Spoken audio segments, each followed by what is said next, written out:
It all started when a mysterious cube suddenly appeared. Suma grabs it and gets back to work as a crafter, the game's only production class that almost everyone thought was useless. He places a metal ingot next to the cube and it instantly melts the metal down before forging it into a brand new sword. Looks like this thing isn't useless after all. Before he can admire it any longer, he gets a hologram call from his younger sister, Shika. The moment he answers, she desperately begs him to save her, so he immediately runs off to find her. While searching the dungeon, he suddenly hears a tiny voice calling his name. A frightened little fairy flies over and says she has no idea what happened because she somehow turned into a monster. She explains that she passed out while exploring the deeper floors, and when she finally woke up, she was trapped in this tiny body. Realizing the fairy is actually Shika, Suma carefully picks her up and uses his analysis skill to figure out what happened. Analysis is normally used to reveal crafting recipes for equipment and items, but it can also analyze players suffering from status effects and even show the recipe needed to cure them. Instead of getting an answer, the screen is filled with static.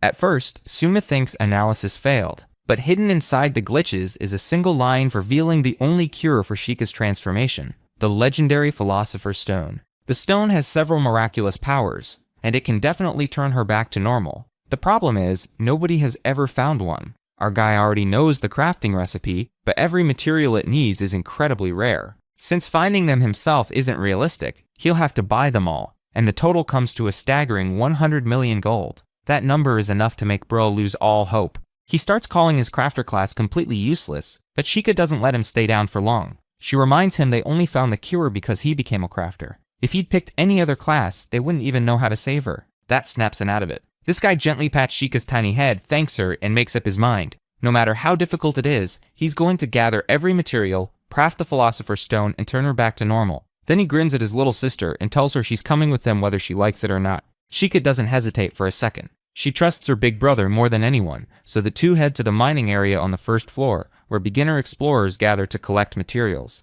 On the way, she asks what he made with the materials from earlier. Our guy opens his inventory and proudly shows off a few mining bombs he crafted himself. A nearby party overhears them and immediately starts mocking him. Their leader, a mage named Ignis, laughs that only an idiot would pick the crafter class. The rest of the group joins in, saying it's their first time seeing one in real life. Bro doesn't even react. He's heard the same thing so many times it doesn't bother him anymore. Shika, on the other hand, starts calling the whole group idiots. Agnes looks at the tiny fairy in confusion and assumes she's just some pet monster. Eventually he gets fed up and swings his staff at her, but this guy catches it with one hand before it can land. Agnes is completely stunned that a crafter stopped his attack so easily. Then Bro looks up, and one cold glare is enough to make the mage freeze. He tells the group to get out of the way because they don't have time to waste on them. That only makes Agnes angrier. He starts casting a powerful spell and fires a blast of purple magic straight at our guy, triggering a massive explosion. Agnes figures he just wasted one of his strongest spells on a worthless crafter. Then the smoke clears, and our guy is still standing there without a scratch. Now the mage has no idea what just happened. Turns out Bro combined one of his mining bombs with a regular bottle of water, and crafted a water bomb with fire resistance on the spot. The item completely nullified the spell. Even he's impressed with the result, especially since he made it in the middle of the fight. Ignis, meanwhile, starts sweating. He can't believe a few cheap materials shut down one of his strongest attacks, so he activates analysis to check this guy's status. The moment the results appear, the mage freezes. His teammates look over and are just as stunned as more status windows pop up in front of them. Seeing their reaction, Bro just smiles and tells them he's nothing more than the ordinary crafter standing right in front of them. That answer only makes Ignis panic even more. He blurts out that this guy is level 999, the highest level anyone can possibly reach. Even his own teammates start wondering if their leader can actually win this fight. With nothing left to lose, Ignis pours all of his mana into his strongest spell. A massive magic circle spreads across the ground as he unleashes Earthbreaker, sending giant boulders crashing toward our guy. Bro weaves through every attack with ease, and when the spell finally ends, the entire area has been blown apart. Ignis starts bragging that he's mastered all 4 elements, but then a dark hole suddenly opens behind him. 2 glowing eyes appear inside it before a colossal red dragon crawls out. Looks like Earthbreaker just opened a path to the lower floors. The dragon immediately breathes a massive wave of fire. Ignis and his party have nowhere to run, so they're engulfed by the flames and thrown straight into the hole. Our guy quickly creates a water barrier to protect himself and Shika. She panics because she doesn't have the strength to fight anymore after becoming a fairy, but he only asks her to use Scout and find the dragon's weak point. Shika flies toward the monster while Bro casually avoids another blast of fire. Scout reveals several weak points across the dragon's body. After checking them, she finds the real one near the base of its tail. Shika points it out. Our guy rushes in, plants one of his mining bombs on the dragon's tail, and the explosion tears into the weak spot. A shining item immediately drops right in front of him. The surviving adventurers cannot believe it. The dragon ignored attacks to its eyes, yet Suma injured it with a single bomb. He picks up the dropped item and explains that all he needed was a critical hit on the monster's weak point. Suma activates Triple Craft and fuses several materials together. A bright light flashes before a brand new weapon appears. It is the Draconic Pile Bunker, a massive launcher built for overwhelming firepower. Suma charges straight toward the dragon and aims the weapon at its chest. He quietly apologizes before saying the battle is over. An empty shell flies out as the spear slams into the dragon's chest. The monster lets out a painful roar. The players watching from a distance are left speechless. Ignis suddenly cries out for help as he hangs over the edge of the hole. He says he has used all of his mana and has no way to save himself. Suma crafts a rope ladder, but agrees to help only if Ignis hands over every coin he has. Ignis immediately apologizes and gives Suma all of his money. Suma helps him climb back up before waving goodbye as the terrified mage runs away. With the battle finally over, Suma leans against a wall to rest. After waking up, he complains that crafter classes were never meant for direct combat. Two explorers who watch the fight approach him. One of them offers 300,000 gold for the Draconic Pile Bunker. Surprised by the price, Suma asks if the weapon is really worth that much. The explorer explains the launcher has a plus 99 enhancement, something that should not even exist. He also reminds our guy this isn't a game anymore. People can actually die in the dungeons, so nobody wants to spend years grinding for gear. Once he hears that, Bro realizes the offer is way better than he thought, and sells the weapon on the spot. After adding the rescue reward and the sale, he ends up with 470,000 gold. That's a lot of money, but it's still nowhere close to what he needs for the Philosopher's Stone. The two head back to the city, and Shika happily celebrates how much they earned. Our guy tells her they can't keep making money by risking their lives in the dungeon. She reminds him they barely survived the dragon, but he just holds up his crafting cube, pulls out a sword, and reminds her they have something nobody else does: item crafting. Shika quickly realizes crafted equipment would be worth a fortune in the real world. Bro agrees, but says there's no point making cheap gear. They need to create something people are willing to pay crazy money for.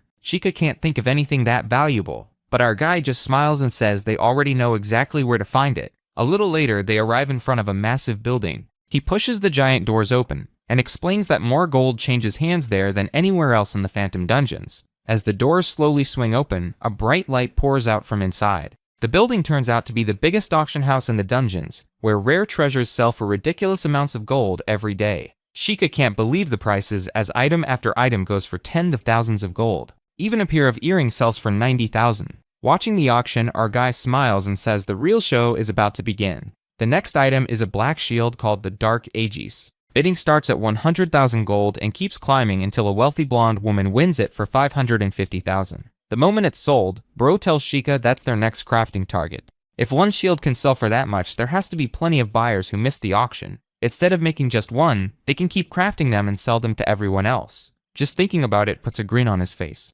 To craft the Dark Aegis, they need Dark Adamantite and Fire Dragon Blood. They already have a weaker version of the Dragon Blood from the boss they defeated, so the only thing left is Dark Adamantite, which can only be found on the second floor. Just as they're about to leave, our guy notices another way to make money. A few explorers have run out of mana and can't continue exploring, so he offers one of them a mana potion for 1,000 gold. The guy complains about the price, but with no other choice, he buys it anyway. After that first sale, Bro realizes plenty of other explorers are in the same situation. He starts pulling out all kinds of useful items and selling them one after another. When someone complains about the price of a trap disarming tool, he reminds them it's a lot cheaper than triggering a deadly trap. Before long, the explorers are competing to buy his items before they sell out, and a huge crowd gathers around our guy's little shop. Shika suddenly spots something racing through the hallway and warns our guy. A pack of wolves with flames covering their backs comes charging straight at the explorers, sending everyone into a full-on panic. Bro notices them a little too late. He grabs all his merchandise and takes off before he becomes dinner,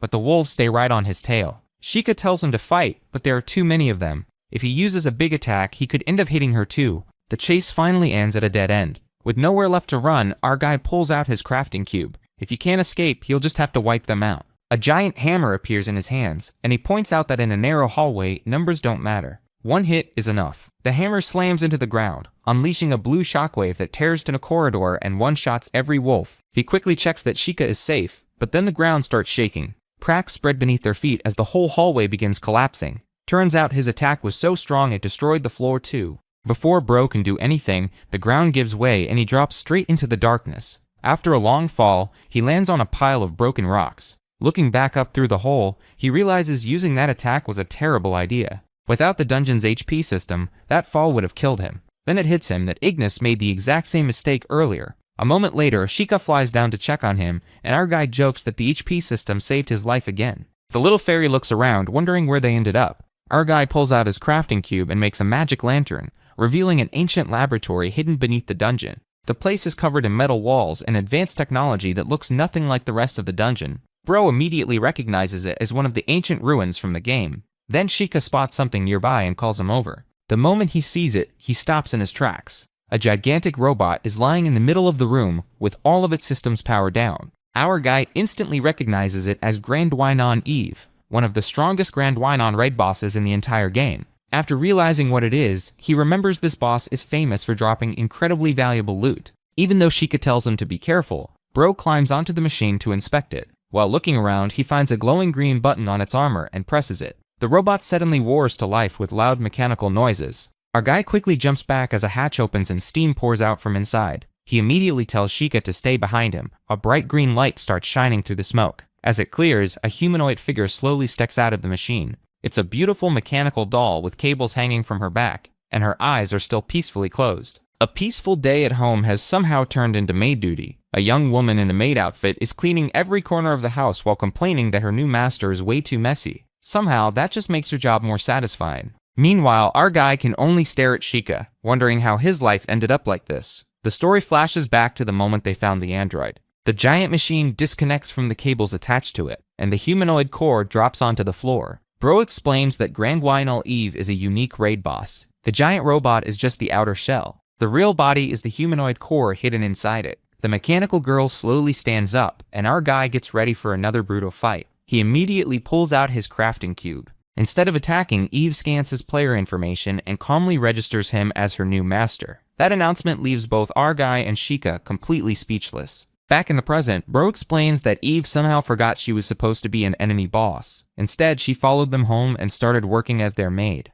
She's determined to leave the house spotless, stacking heavy metal ingots, cleaning up the books scattered across his desk, and taking care of every mess she finds. Sheikah happily points out that her brother really is a slob, and our guy immediately tells the two of them to stop talking behind his back. Eve politely asks everyone to call her by her name, which only confuses our guy even more. Somehow, this former raid boss has completely flipped their lives upside down. After giving up on figuring it out, Bro tells Eve to stay home and watch the house while he and Sheikah head back to the dungeon for the materials needed to craft the Dark Aegis. Eve gives them a respectful bow and wishes them a safe trip before they leave. On the way back through the dungeon, our guy keeps wondering why Eve suddenly started acting like a normal maid. After thinking it over, he comes up with a possible answer. The Grand Wynon robots were originally created to serve an ancient princess, and Eve was her personal maid. If she lost her memories after waking up, going back to that role would actually make sense. For now, Bro decides to stop worrying about it. Getting the materials for the Dark Aegis comes first. As they continue deeper into the dungeon, he spots a large group of explorers. One of them is a familiar face. He calls out to a man in silver armor and recognizes him as the paladin player, Oliver.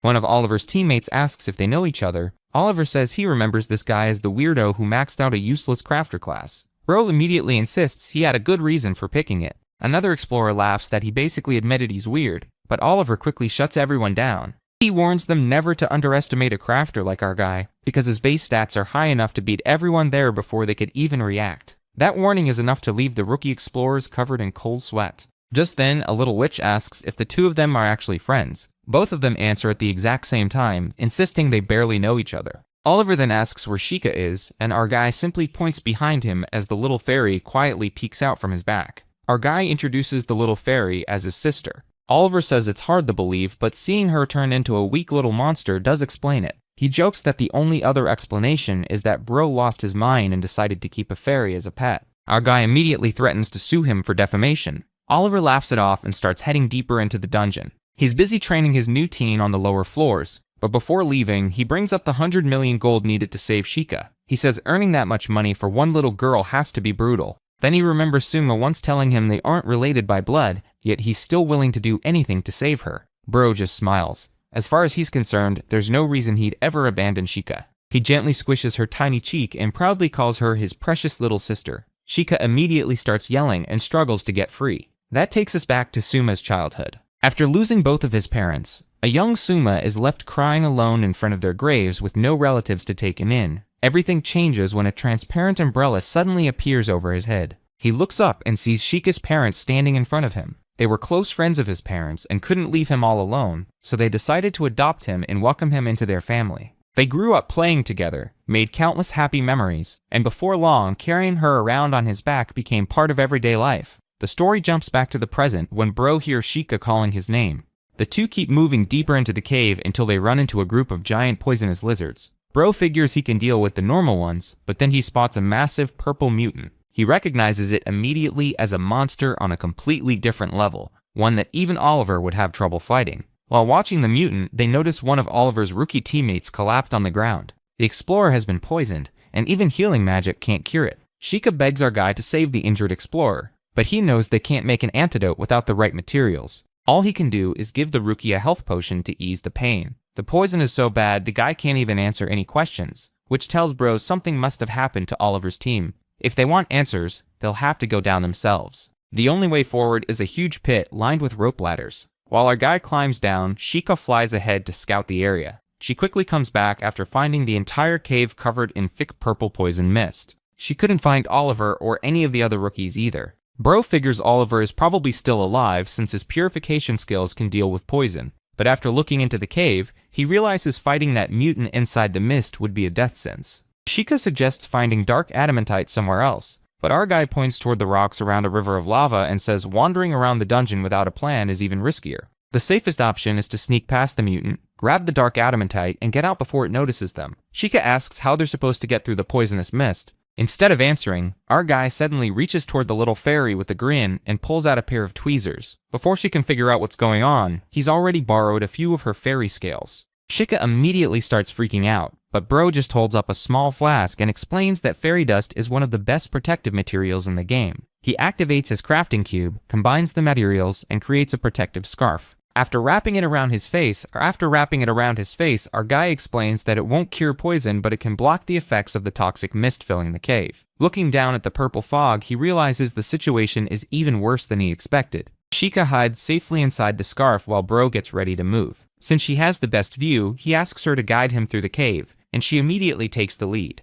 Just then, a loud crash echoes through the cave. Our guy turns toward the crash just in time to see Oliver getting launched out of the poisonous mist. The paladin slams across the ground and barely stops himself with his shield. Even he's surprised by how powerful that attack was. A second later, the giant purple mutant walks out of the fog and roars right in front of the injured paladin. It immediately swings its massive tail, and Oliver barely blocks the hit with his shield. That's when he notices Bro standing nearby. It's embarrassing getting caught like this, but he has bigger problems. He immediately calls for help. Oliver explains that the only way to make a proper antidote is by taking the poison gland from the mutant itself. Our guy lets out a sigh and reminds him the party's mage should be able to make one instead. Oliver silently points toward the side. Every rookie on his team is already down after breathing in the poisonous mist. The veteran begs Bro to save them. He can't let those kids die and promises to pay whatever price our guy asks. The moment Bro hears the word payment, his attitude changes instantly. He immediately summons his crafting cube and accepts the deal. Finally knowing help is on the way, Oliver lets out a sigh of relief.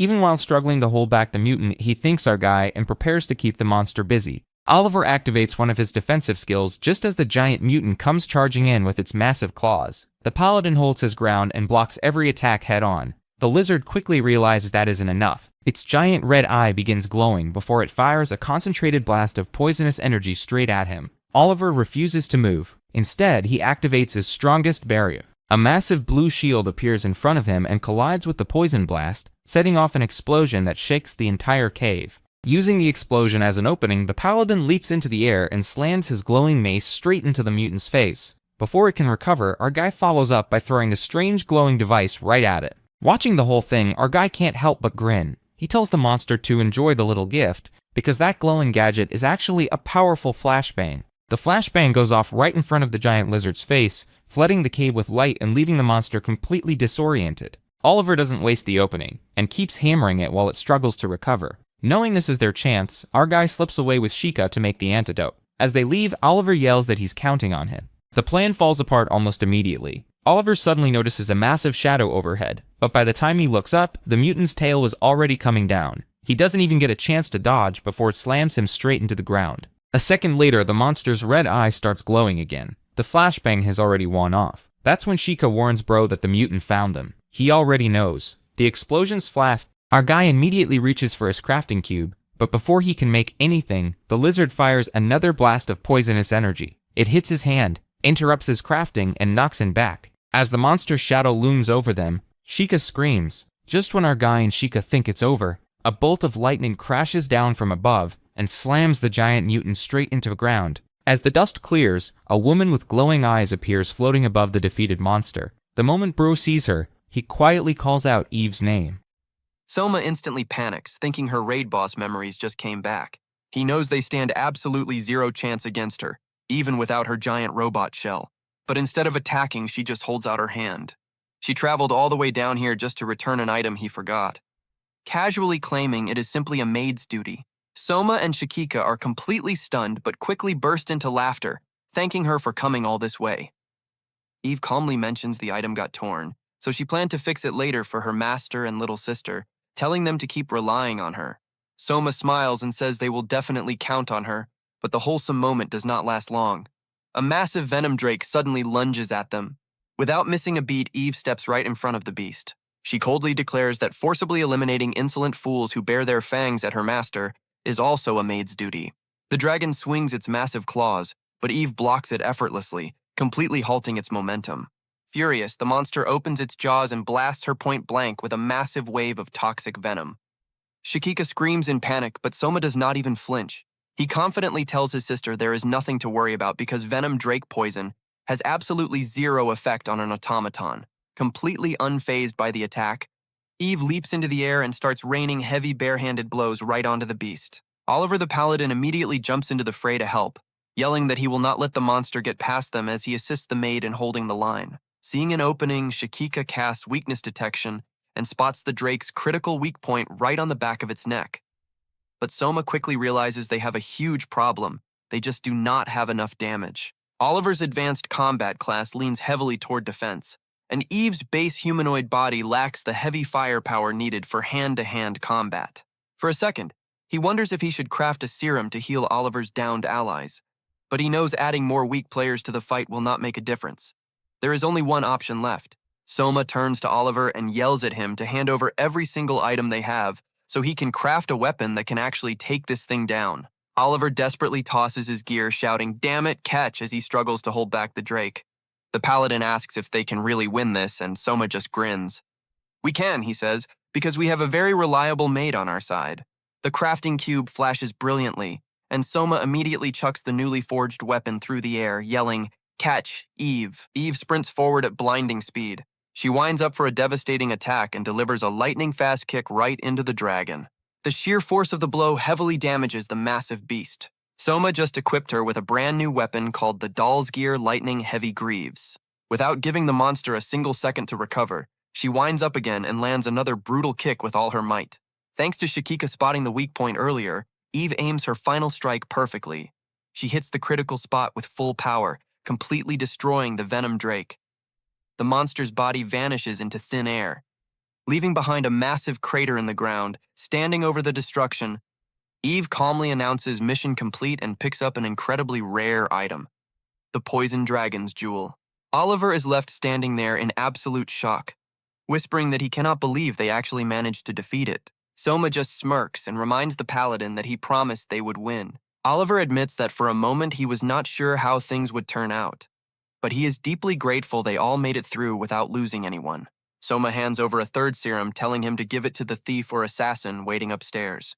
Oliver apologizes for all the trouble and thanks him once again before they finally part ways. With the battle over, Soma turns to leave, but Eve suddenly calls out to him.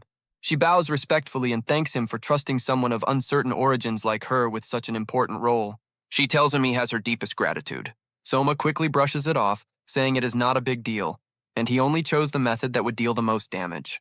Shikika immediately teases him, pointing out that he is terrible at being honest with his feelings, which only makes Soma snap at her to shut up. He then looks at Eve and tells her that if she is going to be his maid, she will have to pull her weight as part of their fighting force too. Starting today, the three of them are going to earn 100 million gold, and if she does not like it, she can go find herself a new master. Eve just smiles and confidently replies, "Leave it to me, master."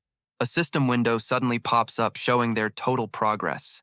They made 45,000 gold from selling items to explorers, plus the massive rescue reward from Oliver's party, leaving their remaining goal at exactly 99 million gold. More importantly, they secured the dark adamantite and the poison dragon's jewel. And a special note confirms that the automaton maid Eve has officially joined the party. Meanwhile, in a completely different location, a servant reports to a mysterious wealthy lady. He informs her that the crafter has successfully gathered enough materials to synthesize the Dark Aegis shield, and it is only a matter of time before he starts producing it. The woman smirks, admitting she thought he was nothing more than a mere crafter, but it seems he is not half bad. Her smile turns completely sinister as she gives her next order. In that case, teach him his place. Just 5 days after defeating the Venom Drake, Soma is already cashing in. He pulls out a masterpiece, a Dark Aegis shield with a mind-blowing plus 99 enhancement. The buyer is completely speechless, happily handing over 400,000 gold while begging to know how Soma got his hands on it. Soma just smirks and calls it a trade secret. It turns out that after beating the mutant Drake, our guy mined a massive amount of dark adamantite and crafted 5 of these insane shields. Instead of paying auction fees, he specifically targeted wealthy buyers who got outbid last time, selling directly to them. He immediately secures an order for a second shield, but he is not done yet. He casually pulls out another incredibly rare weapon, the venomous greatbow, custom crafted using the Drake's own jewel. The buyer practically drools over it, but admits his wallet cannot take the hit. Instead, he tips Soma off about a gathering of hunter-type explorers in the labyrinth's middle-layer forest, promising that someone there will definitely buy it. Back home, Shakika is thrilled. They have already sold 2 shields for 750,000 gold, and she excitedly calculates they will soon hit 3 million. Eve praises her master's negotiation skills, but calmly points out that 3 million is only 3% of their 100 million goal. She asks if it will take a considerable amount of time to reach that target. Soma admits that at their current pace it would, but he already has his next plan ready. For now, though, he decides to focus on selling the gear they currently have. Taking the buyer's advice, Soma packs up and heads to the massive tree in the middle layer. He sets up shop, yelling out that he has all the essential gear a hunter could ever need. He proudly displays the venomous greatbow, but the reaction is completely dead. Soma quickly realizes it is not just the high prices, nobody is buying even standard arrows. The explorers are not hesitating over the gold, they are terrified of what will happen to them if they actually make a purchase. Suddenly, a loud voice interrupts him. A towering explorer named Hayath steps up, calling Soma a scrawny little runt, and demanding to know who gave him permission to do business there. Soma calmly introduces himself as a crafter, which only makes Hayath burst into laughter. The big guy mocks him, claiming that being a crafter is just a nice way of saying he is a useless piece of trash. Soma sighs, noting it has been a while since he got this kind of reaction. Hayath turns to the terrified crowd and aggressively asks if they would rather buy garbage crafted by trash, or things he personally crafted for them. The crowd immediately cowers, frantically agreeing to buy from him. Soma instantly figures it out. People who are not crafters can still make items within their specific field, meaning Hayath has been intimidating all the other explorers to monopolize the local weapon sales. But Hayath pushes his luck too far when he insults Shakika, laughing at Soma for having the worst taste in pets. Soma's expression darkens. Eve steps up, innocently asking what kind of weapons Hayath was talking about, and Soma loudly replies that they must be worse than standard trash. Furious, Hayath grabs Soma by the collar, threatening to break him. Soma just smirks, challenging him to a fight. But noting that if it gets physical, Hayath is already finished. Hayath sets the terms. If he wins, Soma is banned from the area forever. But if Soma wins, he will be allowed to do business. Soma laughs right in his face, calling him a coward for setting up a bet where he risks absolutely nothing. He forces Hayath to accept a new condition, immediate permanent exile for the loser. Hayath agrees, but leaps high into the giant tree, declaring that when Soma loses, he will beat him so severely he will never recover. The rules are simple. They will each craft a bow on the spot and shoot each other, and the first to land a hit wins. Hayath brags that he will teach Soma the difference in their weapons.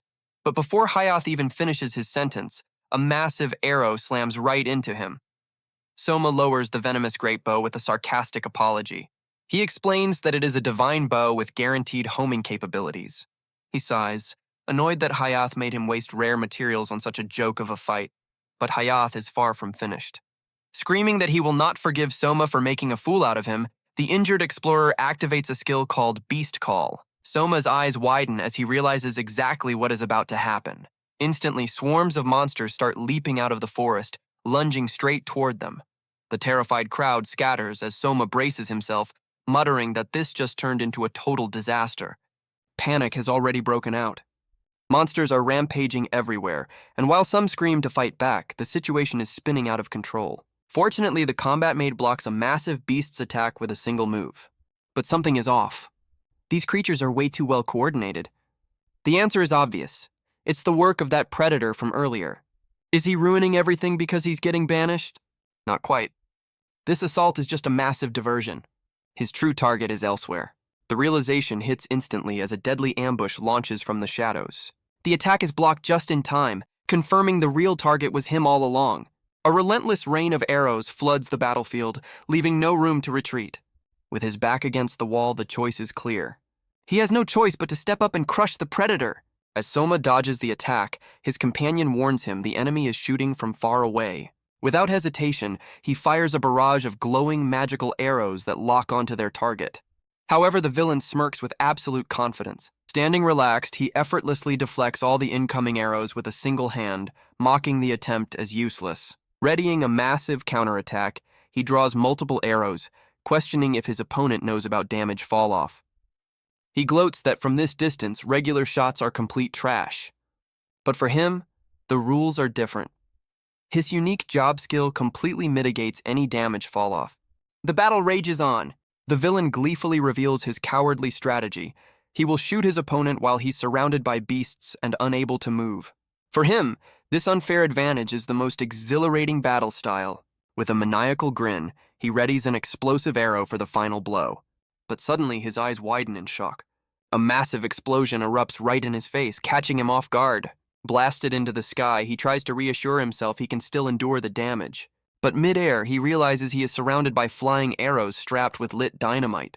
Before he can even scream, a colossal second explosion engulfs him completely. As the smoke clears, Soma stands calmly below, watching his perfectly calculated trap. Watching from afar, Soma smirks, noting his enemy was foolish to expect standard tactics. With the threat eliminated, the crowd cheers.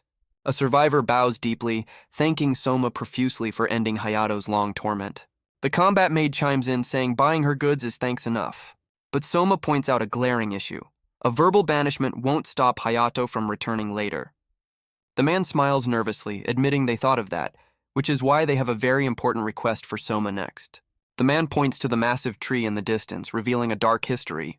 He explains the Grand Assembly Hall was built from scratch by 10 advanced hunter volunteers. They operated it fairly as joint administrators, but the peace didn't last. One by one, those founders vanished during expeditions, leaving only Hayato. As the sole survivor, he weaponized his administrative privileges, dictating everything and monopolizing supplies. Hearing this grim backstory, it clicks for Soma. It makes perfect sense why Hayato acted so arrogantly. In the original game, self-made base admin powers gave absolute control over the territory. The survivor lowers his voice, sharing a chilling rumor that Hayato assassinated the other administrators. Soma reacts with disgust. Getting back to business, Soma asks what the big request is. Leading him forward, the man introduces the divine tree, clarifying it has a powerful divine presence. Soma interrupts, guessing the request. The man confirms they want Soma to craft an entirely new base using the divine tree. If they change the base entirely, Hayato won't be able to do as he pleases, and they can shut him out for good. Hearing this, his tiny companion panics, doubting he can pull off something that huge alone. Soma just gives a confident grin, noting that a large-scale craft requires a matching reward. The survivor immediately offers a staggering 5 million gold pooled from their comrades. Instantly sold, Soma summons his crafting cube, announcing a successful negotiation. But when Soma suggests finishing it today, the survivor is dumbfounded. The current base took 10 people a whole month. Undeterred, Soma explains that crafting little by little takes forever. But for a master crafter, the answer is simple. With a huge smile, he readies his cubes to bend the rules. Soma explains he just has to multitask simultaneously. The survivor is shocked, exclaiming that doing 2 tasks at once is an advanced technique. However, Soma reveals multiple glowing cubes, leaving the man screaming in disbelief at the sheer number. Declaring, "Here I go," Soma unleashes the cubes, combining them into a massive energy beam that shoots towards the divine tree. Raising his hands, he initiates a grand craft. The energy envelops the area, and a brand new, intricately designed base materializes directly onto the massive tree. With a blinding flash, the magnificent new base is formed, complete with impressive fortifications. Wiping his sweat, an exhausted but triumphant Soma declares the grand craft complete. Meanwhile, far below, the defeated Hayato crawls pathetically, unable to accept his downfall. But his nightmare is just beginning. A shadowy figure approaches, revealing they watched the entire fight. The stranger mocks Hayato for losing power so easily after they assassinated the other admins for him. Realizing he was just a disposable puppet, Hayato desperately begs for his life. Without hesitation, a glowing magical blade plunges into his skull, executing the dictator. As Hayato dies in pure terror, the mastermind promises to put his remaining life force to good use.